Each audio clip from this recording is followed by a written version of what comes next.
Assalamualaikum warahmatullahi wabarakatuh. Salam sejahtera. Saya Husnia, mahasiswa semester 2 dengan NIM 214414276, Program Studi Manajemen Fakultas Ekonomi Universitas Balikpapan.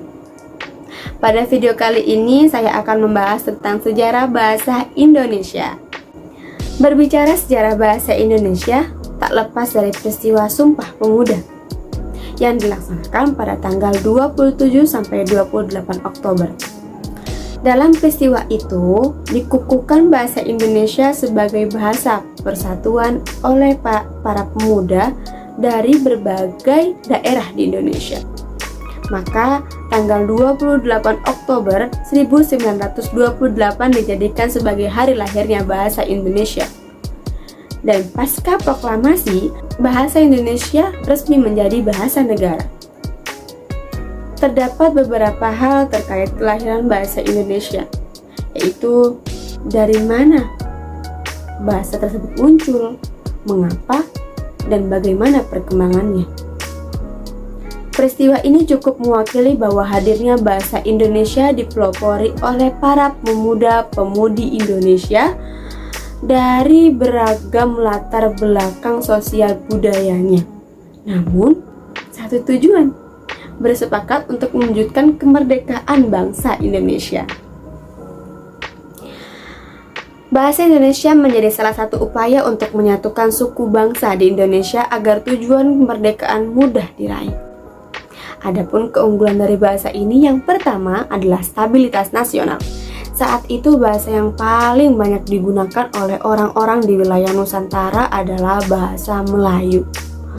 Sehingga dengan menjadikan bahasa Melayu sebagai bahasa persatuan, maka tidak timbul kecemburuan antar suku. Hal ini terbukti mampu menjaga stabilitas nasional kala itu. Yang kedua, mudah dipelajari. Memang benar, bahasa Melayu merupakan bahasa yang mudah dipelajari dibandingkan bahasa daerah yang lain. Ini terbukti banyak orang asing yang menguasai bahasa Melayu saat singgah ke wilayah Kerajaan Sriwijaya yang masyarakatnya menggunakan bahasa Melayu kala itu.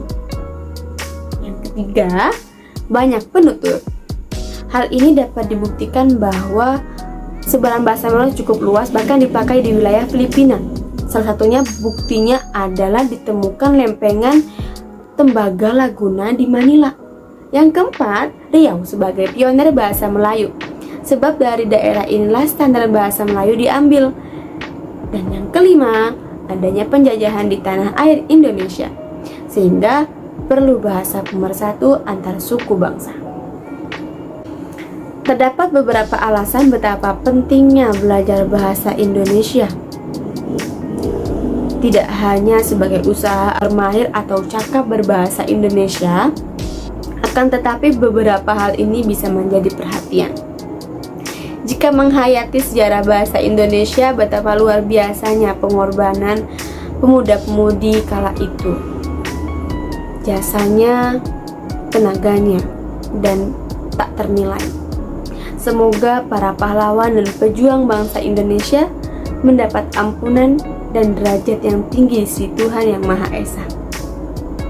Dan kewajiban kita adalah melestarikan dan mengimplementasikan bahasa Indonesia yang baik dan benar.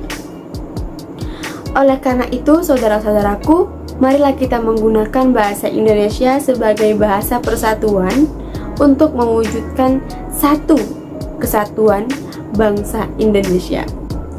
Sekian penyampaian pembahasan dari saya. Apabila terdapat kesalahan penutur kata, mohon dimaafkan. Wassalamualaikum warahmatullahi wabarakatuh. Salam sejahtera.